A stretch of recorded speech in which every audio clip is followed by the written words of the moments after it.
ప్రధాని మోడీ ఆంధ్రప్రదేశ్లో పర్యటించనున్నారు. ఈ నేపథ్యంలో స్టీల్ ప్లాంట్ కార్మికులు అలర్ట్ అయ్యారు. స్టీల్ ప్లాంట్ ప్రైవేటీకరణ చేయమని ప్రకటన చేయాలని ఉక్కు పోరాట కమిటీ సభ్యులు డిమాండ్ చేస్తున్నారు. ఈ మేరకు జిల్లా కలెక్టరేట్లో వినతి పత్రం ఇచ్చారు. ఇదే అంశానికి సంబంధించి ఫుల్ డీటెయిల్స్ మా ప్రతినిధి అనురాధ అందిస్తారు. ప్రధాని నరేంద్ర మోడీ విశాఖపట్నం వస్తున్న నేపథ్యంలో ప్రధాని పర్యటన నేపథ్యంలో విశాఖ స్టీల్ ప్లాంట్కి ఒక స్పష్టమైన ప్రకటన చేయాలి. ఇప్పటిదాకా స్టీల్ ప్లాంట్ మీద కేంద్రం ఒక్క అడుగు కూడా పునరాలోచన చేయకపోవడం చాలా బాధాకరం అంటూ ఈరోజు స్టీల్ ప్లాంట్ ఉద్యోగులు అలాగే పోరాట కమిటీ సభ్యులు అందరూ కూడా విశాఖ కలెక్టరేట్ దగ్గర వారి నిరసన అయితే వ్యక్తం చేస్తూ ఉన్నారు. అసలు మోడీ పర్యటన నేపథ్యంలో వాళ్ళంతా కూడా ఏం చెప్పాలనుకుంటున్నారు ఒకసారి మాట్లాడే ప్రయత్నం చేద్దాం.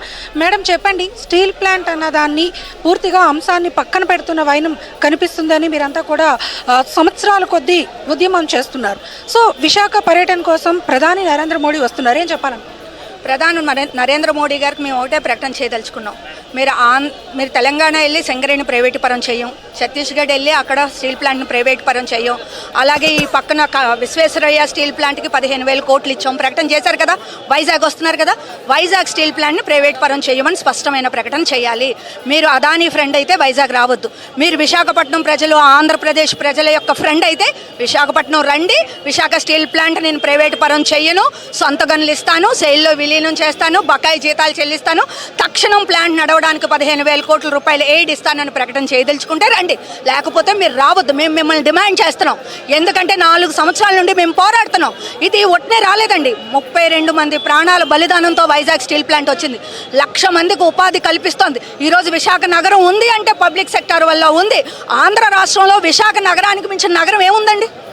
కాబట్టి ఇటువంటి విశాఖ నగరాన్ని కాపాడదలుచుకుంటే, దీన్ని సస్యశ్యామలంగా ఉంచదలుచుకుంటే, దీంట్లో ఉన్న ప్రజల యొక్క బాగోగులు కోరుకుంటే వైజాగ్ రండి, స్టీల్ ప్లాంట్ని ప్రభుత్వ రంగంలో ఉంచండి. లేదు అదానీ అంబానీల కోసం, ఆర్సీ మెట్టల కోసం పనిచేస్తానంటే మీరు వైజాగ్ రానవసరం లేదని చెప్పి స్పష్టం చేయదలుచుకున్నాం.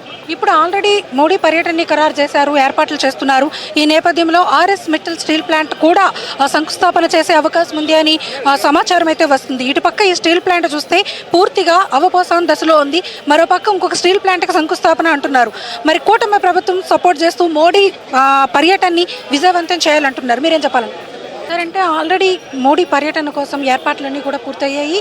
మరి ప్రధాని పర్యటన కోసం విశాఖ వస్తున్న నేపథ్యంలో మీరందరూ కూడా ఆయన స్టీల్ ప్లాంట్ మీద ఒక స్పష్టత ఇవ్వాలని డిమాండ్ చేస్తున్నారు. ఒకవేళ ఏంటంటే కేంద్రం నుంచి కొంతమంది ఆల్రెడీ స్టీల్ ప్లాంట్ని ప్రైవేటైజేషన్ చేయటం లేదు లీక్స్ ఇస్తున్నారు, మరికొంతమంది ఏమో స్టీల్ ప్లాంట్ ప్రైవేటైజేషన్ వెళ్తుంది అని చెప్తున్నారు. ఈ సందిగ్ధత మధ్య మొత్తం కార్మికులంతా కూడా విపరీతమైన ఒత్తిడికి గురవుతున్నారు అని మీరంతా కూడా ఆవేదన వ్యక్తం చేస్తున్నారు. ఓవరాల్గా ఫైనల్గా మీరేం చెప్పాలి? ఈ రోజు ఇక్కడ స్టీల్ మంత్రి పర్యటనకు వచ్చి ఇక్కడ మేము స్టీల్ ప్లాంట్ని ప్రైవేటీకరణ చేయట్లేదని చెప్పారు. అదే స్టీల్ మంత్రి పార్లమెంట్లో ప్రశ్న అడిగినప్పుడు ఈ స్టీల్ ప్లాంట్ ప్రైవేటీకరణ కొనసాగుతుంది అని చెప్పారు. ఇది దుర్మార్గమా కాదా? ఇక్కడ ప్రజలకు ఒక మాట, పార్లమెంట్లో ఒక మాట చెప్పడం ఏంటి? ఇప్పుడు మేము అడుగుతుందంటే ఇప్పటికీ కూడా స్టీల్ ప్లాంట్ని ప్రైవేటీకరణ చేయట్లేదు అనేటటువంటి క్యాబినెట్ నిర్ణయం వెనక్కి తీసుకోలేదు. ఇప్పుడు మేము చెప్తుంది ఏమిటంటే ఖచ్చితంగా ప్రధానమంత్రి గారు ఇక్కడ స్టీల్ ప్లాంట్ని మేము ప్రైవేటీకరించట్లేదనే ప్రకటన చేయాలి. పార్లమెంట్లో కూడా అటువంటి నిర్ణయాన్ని చేయాలి. మీరు ఆంధ్ర బ్యాంకుని తీసుకెళ్ళి యూనియన్ బ్యాంకులో కలిపారు, హెచ్పిసిఎల్ని తీసుకెళ్ళి ఓఎన్జీసీలో కలిపారు, షిప్ యార్డ్ని తీసుకెళ్ళి డాక్ యార్డ్లో డిఫెన్స్లో కలిపారు, బిహెచ్పిని తీసుకెళ్ళి బిహెచ్ఎల్లో కలిపారు. మేము స్టీల్ ప్లాంట్ని సెయిల్లో కలపమని అడుగుతున్నాం. ఎందుకు స్టీల్ ప్లాంట్ని సెయిల్లో కలపరు? కలిపే నిర్ణయాన్ని ఇప్పుడు ప్రధానమంత్రి గారు ప్రకటన చేయాలని చెప్పని మేము కోరుతా ఉన్నాం. లేని ఎడల ఖచ్చితంగా భవిష్యత్తులో ఇక్కడ మేము నిరసన ఇంకా ఉధృతం చేస్తాం. ప్రధానమంత్రి గారు సభలో ప్రకటన చేయకపోతే సభలోనే మా నిరసన మేము తెలియజేయడానికి సిద్ధంగా ఉన్నాం.